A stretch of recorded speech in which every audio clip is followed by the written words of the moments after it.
jirtu kabajamtoota daawwattoota koo bakka jirtan hundumatti nagaan koo sinaa qabachaa ani lataa labataadhaa YouTube Elitu Tekraa. Egaanis carraa kanatti fayyadamee warra Itoophiyaa keessa jiraataniif baga dhalachuu ayyaana Yesuus Kiristoosiin isin ga'e jechaa warra biyya alaa jiraataniif immoo baga waggaa haaraa 2020 isin ga'e jechuun barbaada. Waggaan haaraa 2020 kunis bara isinitti kaayyoo keessan galma geessifattan isiniif haa ta'u isin jedha. Egaa har'a immoo qophii bareedaa tokko qabadheen jira. Amma dhumatti na wajjin tura. Egaa akkuma mata duree isaa irraa hubachuuf yaaltanii kompiitara tokkooti gara kompiitara biraatti akkamitti akka faayilaa dabarsuu dandeessanis agarsiisaa jechuudha.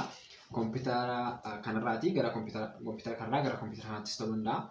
Faayilaa isin dabarsitan yeroo baay'ee faayilaa gurguddaa ta'uu danda'a. Kompiitara tokko formaat gochuudhaaf faayilaa tokko gara faayilaa tokkotti dabarsuuf yeroo baay'ee filaashii barbaanna. Filaashii gurguddaan nu argamuu dhiisuu danda'a.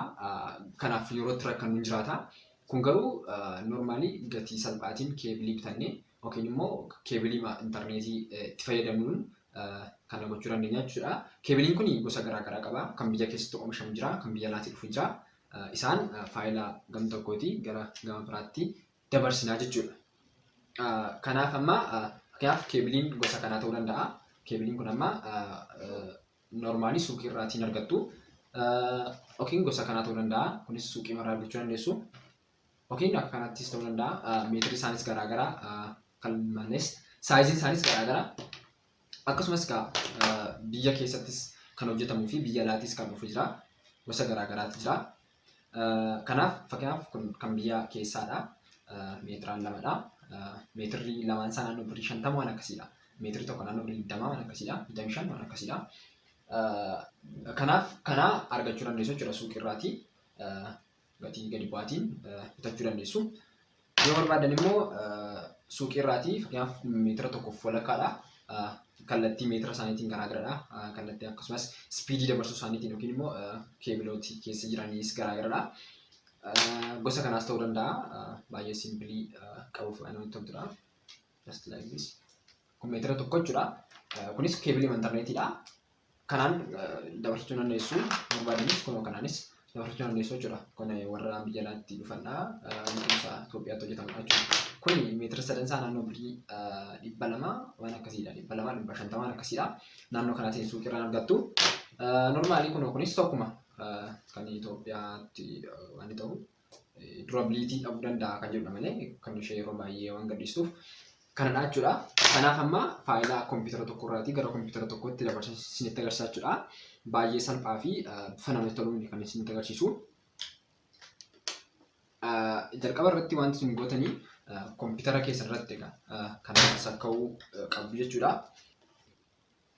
Achiitii kana booda kompiitara keessan kana keebilii kana iddoo intarneetii yookiin immoo iddoo broadbaandiitti fayyadamtan galchitu. Isaa kanas lamaan isaa jechuudha.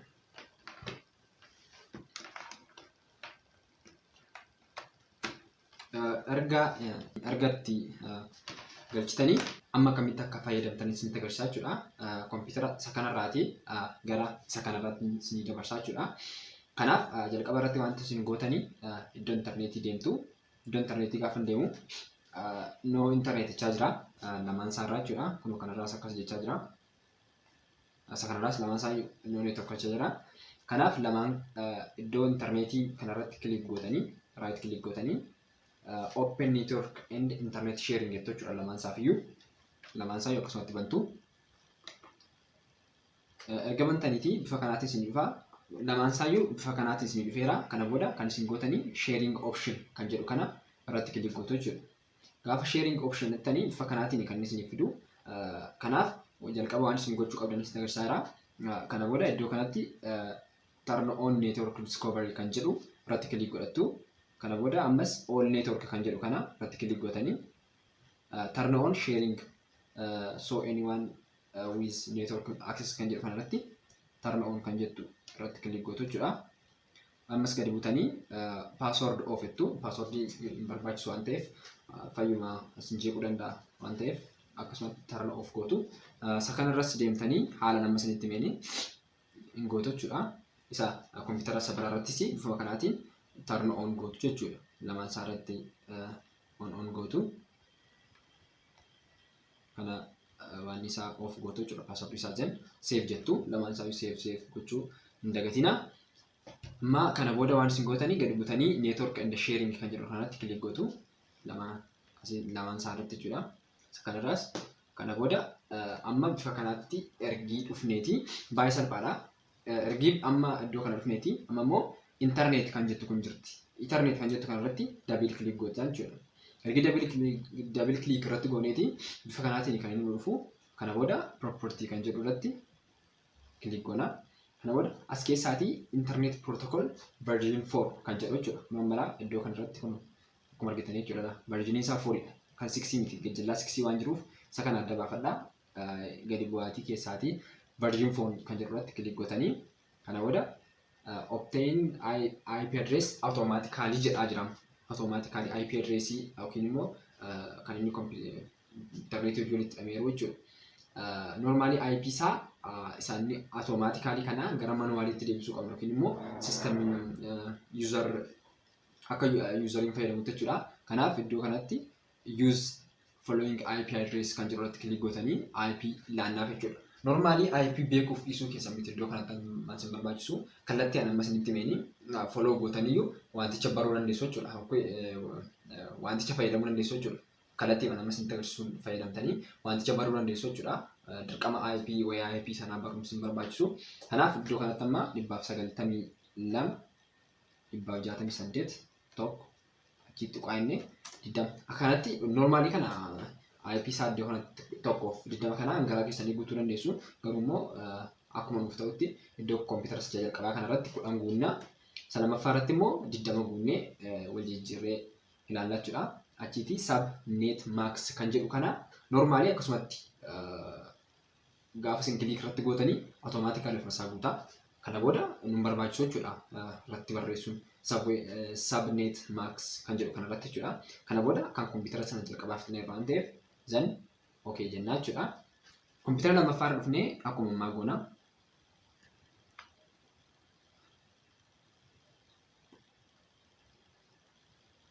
Daddafnee jechuudha. Use automatically innaa suukeetti immoo 192 tuqaa 168 zan tokko tuqaa kan immoo 20 goonaa inni walii galleera sila maalii fi kompiitara isa jalqabaa irratti 10 goone IP isaa kompiitara lammaffaa kan immoo 20 goonaa jechuudha. Kana booda subnet max isaa click irratti goona fasaa fidaa zan okay jennaa okay innaa zan close jennaa jechuudha. Lamaan isaa akkas goonaa jechuudha. Kanas okay innee okay innaa jechuudha. Amma normally kompiitaronni kun lamaan karaa IP isaanii wal qabatanii jechuudha. IP anammoo uumeetiin wal qabatanii lamaan isaanii jechuudha. Amma faayila tokko gara faayila tokkotti dabarsachuu nan danda'a jechuudha. Kanaaf kana akka jirutti minimize godhee lamaan isaayyuu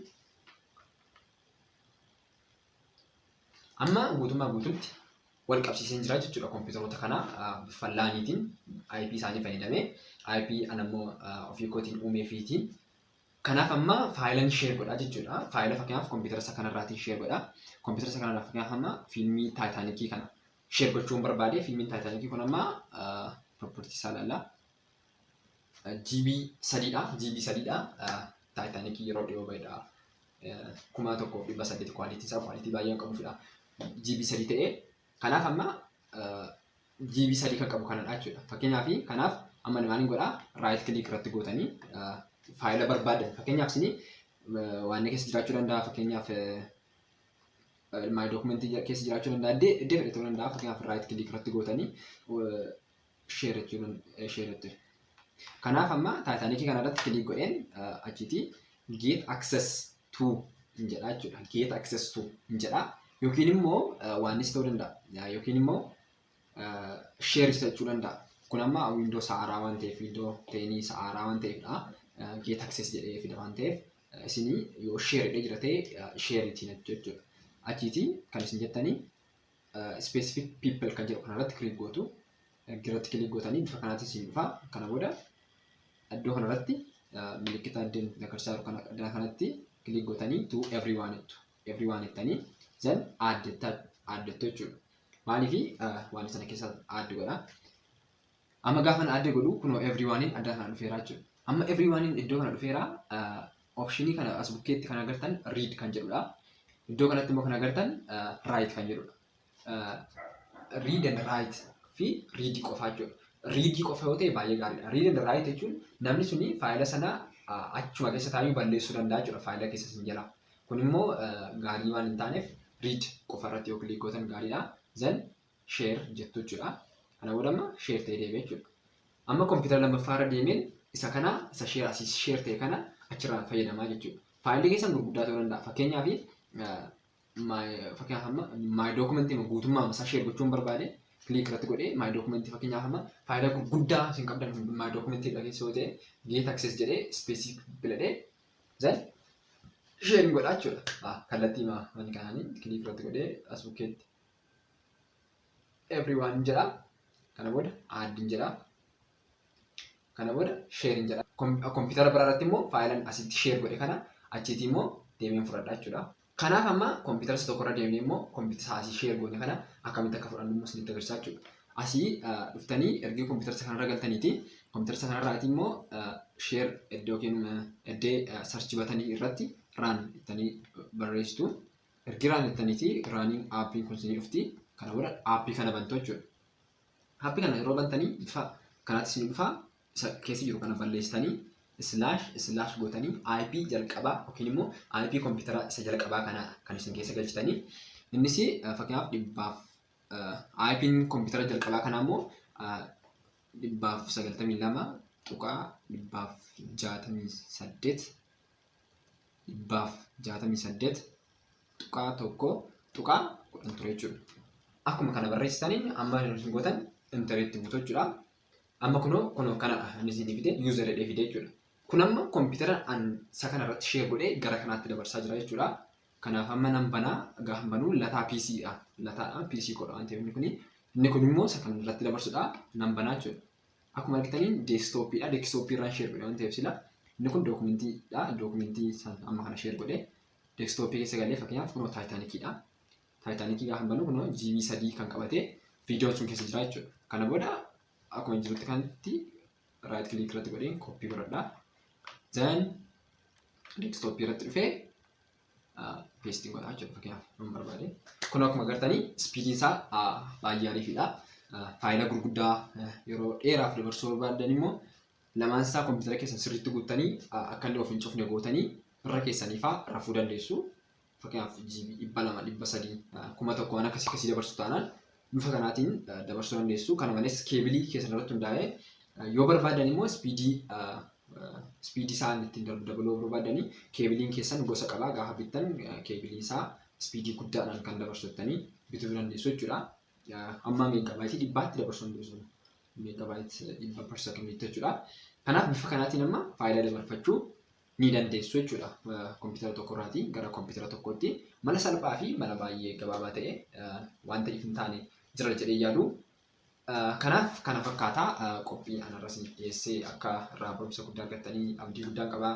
Hiriyoota keessan share gochuun dhiisinaa akkasumas ijoolleen akkasumas Oromoonni afaan isaaniitiin akka kana tajaajilamaniif affeeruu yookiin immoo invite gochuu share gochuullee hin dagatinaa isin jedha. Baay'een isin galateeffadha na daawwachuu keessaniif amma dhumaatti. Egaa daawwattoota koo qophii har'aa kana haala akkanaatiin kan naaf qopheessan ijoolleetota doormii koo dabalatee baay'een isaan galateeffadha. Doormii keessatti waan hojjedhuu fi Adaamaa saayinsii fi teekinooloojiin baradha. Kanaaf kallattii garaagaraatiin laayitiin siistemii kaameraa akkuma argitan irra keessaan illee kaameraa waraabaa jira. Istiidiyoon kun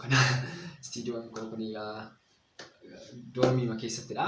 Baay'een isaan galateeffadha. Isinis na hordofuu keessaniif baay'een galateeffadha. Warri subscribe godhedha. Subscribe gochuu hin irraanfatinaa isiniin jedha. Baay'ee galatooma.